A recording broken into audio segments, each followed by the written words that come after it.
Okay. Pinch pot demo starts now. Okay, you have this piece of clay. You always want to make sure that your hands are moist, so that way the clay is absorbing the moisture from your hands instead of your hands absorbing the moisture from the clay. You're going to start by making a clay ball. Now, if you're the kind of person that goes like this, you're actually going to make a spaceship, which is not what we want.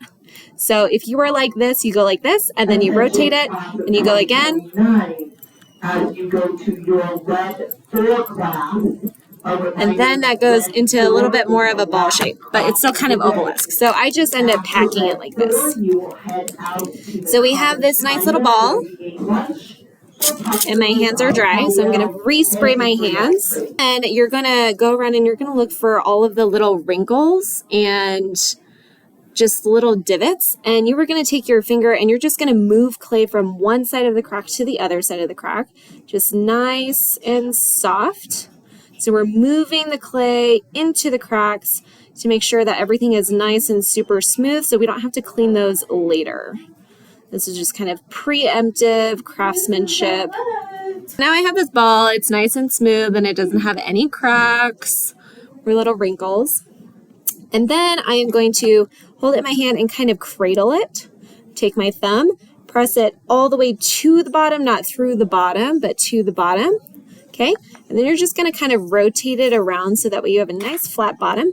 And when you pinch, you're not just going to pinch like this. You're going to pinch and then kind of pull up a little bit.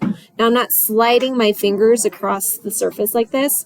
It's just a little pinch and I'm allowing my skin to move without actually like going like this. And that is going to cause the clay to come up instead of just out.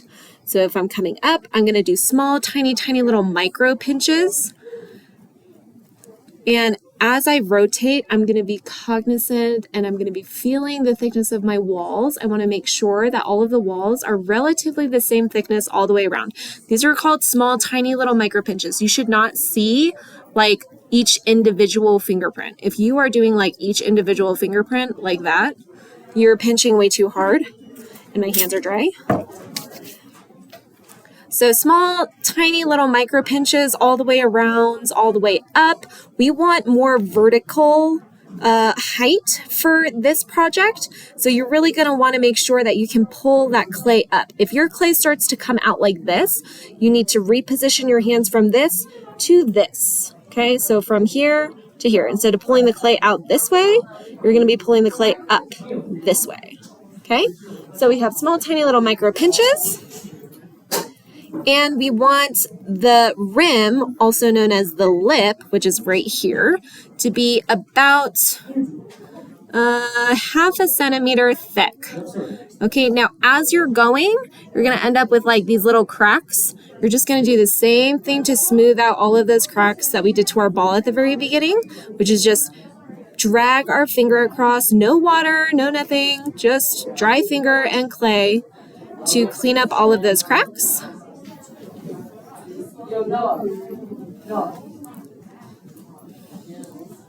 And if you end up with cracks in your walls, you can also clean up your cracks in your walls.